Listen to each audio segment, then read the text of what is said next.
Chapter 1. The Red Dress. She walked into my office wearing a red dress that looked like signs stitched in silk. The dress hugged her like a lover and shined in the lamplight like wet blood. Her heels tapped the floor slow and steady, a beat like a funeral drum. Each step cracked the silence wide, cutting the room into pieces I could feel. The smell of rain came in with her, mixed with smoke and cheap perfume.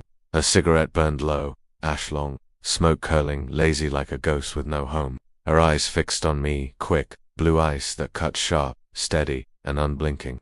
She moved like she owned the place, but carried the weight of secrets under skin. I leaned back in my chair, springs groaning like a rat in a steel trap. The blinds rattled with the storm outside, rain hammering hard like fists on a door. Chicago never slept clean. It tossed and turned dirty, restless, and mean in the dark. The fan above ticked slow, blades chopping heavy air that stank of yesterday's gin. She said her name was Evelyn Crane, her voice smooth, low, whiskey poured over glass. She said her husband was missing 3 nights, gone without a note or whisper. She said he left no trace, not a word to servants, not a sign. Her lips trembled like sorrow, but her eyes held steel cold enough to bite. I asked questions because questions were cheap, and I needed more than perfume and lies. She said her husband was rich, stockyards and warehouses stretching wider than city blocks. She said he had friends, men in politics, men in uniforms, men with guns. Men like that don't vanish easy, unless they've been pushed, buried, or burned into dust. I studied her close as she spoke, the tremble of her hands to rehearsed. The way she crossed her legs sold lies faster than words dripping from her mouth. She knew men saw curves first, and she used that like a loaded shotgun, but desperation hung on her still, like perfume over sweat you couldn't wash away. She opened her purse slow, careful, as if it carried poison instead of silk.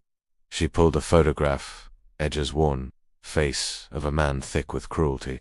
Her husband looked like a banker who collected debts with fists, not paper slips. Jaw square, eyes dark, smile thin. He was troubled before anyone drew first blood. She said she found a stain, blood smeared across marble outside his study doors. Blood and marble never dance well. They fight, they clash, they leave scars forever. She said no police were called, no questions asked, no stories told, just silenced. Her voice cracked then, just enough to sell fear, though her eyes never soft. I didn't trust her, but I trusted the envelope she slid across my desk. It was thick with bills, fresh and green, the kind that kept landlords friendly. Lies pay rent, same as truth, and 2 months late meant no moral lectures. I took the job and watched her leave, red heels clicking like war drums. The night carried me north, to the Crane Mansion. A stone beast on Lakeshore. Iron gates towered tall, bars black and twisted, trapping secrets inside like chained dogs. The mansion rose high, windows burning light, but the house breathed hollow, cold, dead. Wind off the lake cut sharp, carrying the stink of fish, rust, and rot. The butler opened the door stiff, face pale, lips tight, eyes darting like rats. He said Mrs. Crane was resting, upstairs in her room, didn't want disturbance. Funny words, considering she'd begged my help earlier, voice full of storm and fire. I smelled bourbon on his breath, strong and sour, mixed with fear he couldn't hide.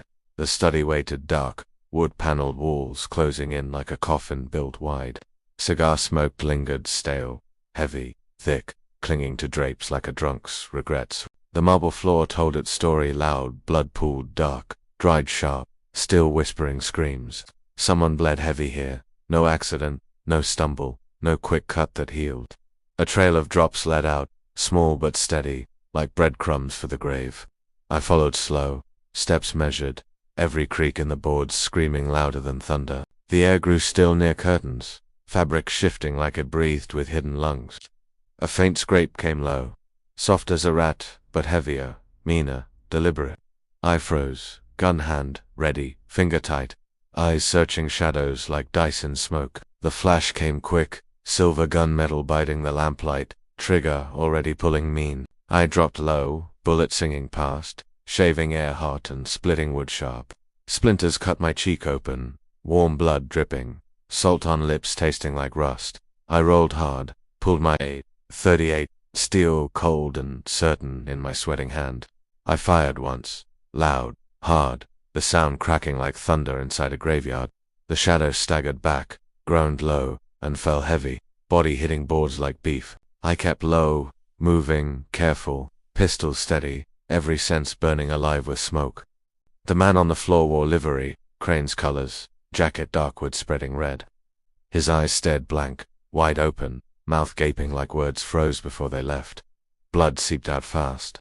A river feeding boards, making the floor drink deep. The butler had traded silver trays for bullets, and I'd been served first course. I stood there in the Crane house, rain pounding glass, thunder rolling mean outside, one body down, no husband found, and lies thicker than smoke choking the air.